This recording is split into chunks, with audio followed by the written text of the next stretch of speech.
Roaming across the dense forested hills in Gombe Stream National Park in Tanzania, chimpanzees live in territorial communities, dividing themselves into groups of 1 to 40.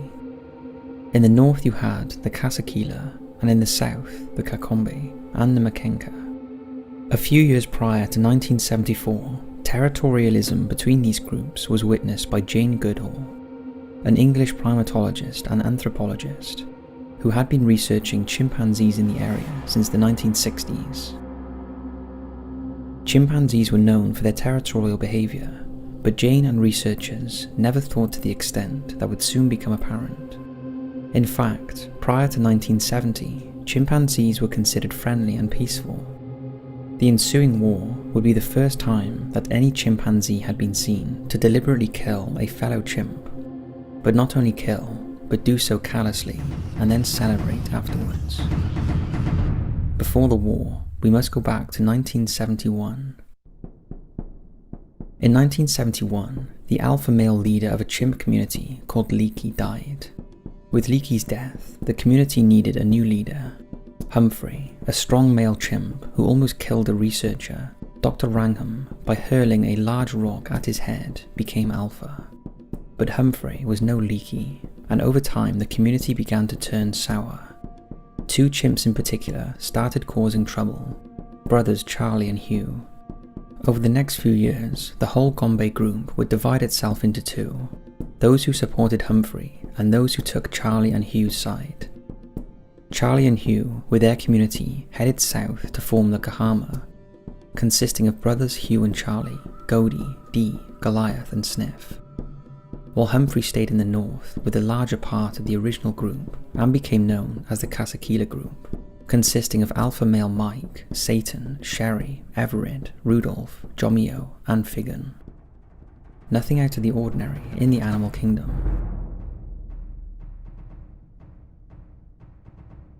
First blood was drawn by the Kasakila. Humphrey, Figan, Jomio, Sherry, Everett and Rudolph headed south and ambushed Godie of the Kahama, whilst he was alone feeding on a tree. Godie was pulled from the tree with force and thrown to the ground, then viciously beaten with a huge rock.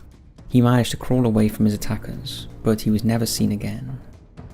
After Godie had been defeated, the victorious chimps celebrated boisterously, throwing and dragging branches with hoots and screams that echoed throughout the forest.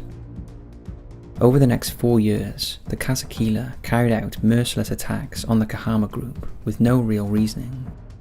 Since chimpanzees are at their most vulnerable whilst feeding, due to the fact they usually eat alone, preferring not to share food with friends and family for the most part, the Kasakila hid and waited for these moments of feeding before attacking the community. After Godie, Dee was taken out next, and then Hugh. The eldest male, Goliath, still remained and was targeted next. Goliath had shown peace during the Kasakila's attacks and taunts. However, his kindness was not reciprocated, and he was killed.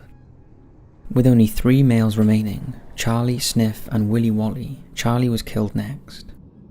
After his death, Willy Wally disappeared and was never found, and the last remaining Kahama male, the young Sniff, survived for over a year. For some time it seemed as if he may escape into a new community or be welcomed back to the Kasakilas, but there was none such luck. Sniff too fell to the Kasakila warband. Once all the males in the Kahama had been picked off, the Kasakila needed to deal with the female chimps. Of the females from Kahama, 1 was killed, 2 went missing, and 3 were beaten and kidnapped by the Kasakila males. The Kasakila then succeeded in taking over the Kahama's former territory. By the end of 1978, the Kahama group were no more.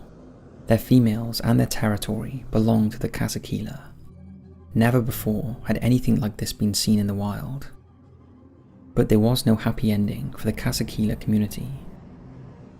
A much larger group of chimps, the Kalande community, moved into their space, and the Kasakila were no match for them.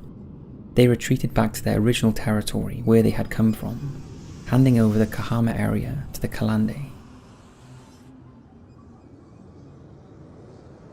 The 4-year war amongst the chimps showed us a side to these primates that had never been observed by humans. We thought calculated violence was only reserved for us humans. The attacks were not random. The chimps calculated their killings and did so with an aggression never seen before. Despite being incredibly groundbreaking, Jane Goodall's years at Gombe had a lasting effect on her. The things she saw during the Gombe War were likened to witnessing a human conflict, and Jane was left profoundly disturbed by the 4-year war. She later told that she struggled to come to terms with this new knowledge, often waking at night to horrific pictures of Satan, one of the chimps, cupping his hands below Sniff's chin to drink the blood that welled from a great wound on his face, or visions of old Rudolph, usually so benign, standing upright to hurl a 4-pound rock at Godey's prostrate body, or Jomio tearing a strip of skin from Dee's thigh, Figan charging and hitting again and again the stricken, quivering body of Goliath, one of his childhood heroes. Those were Jane's words of the barbaric war she witnessed in what was the first recorded incident of lasting warfare among primates. But Goodall's research at Gombe Stream didn't just shed light on chimps' aggression. She also challenged 2 long-standing beliefs of the day: that only humans could construct and use tools, and that chimpanzees were vegetarians, a belief held before the 1970s. Jane witnessed and watched in awe as the chimps of Gombe systematically hunted and ate smaller primates such as Columbus monkeys. But not just hunt, but do so with communication and strategy. They would block all the exits for Columbus monkeys, then one chimp would be assigned to the job of going in for the kill. Once the monkey had been caught, the chimps would go nuts, ripping it to pieces and sharing it amongst their community.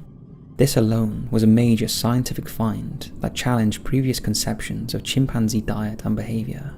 While observing one chimpanzee feeding at a termite mound, she watched him repeatedly place stalks of grass into termite holes, then remove them from the hole covered with clinging termites, effectively fishing for termites.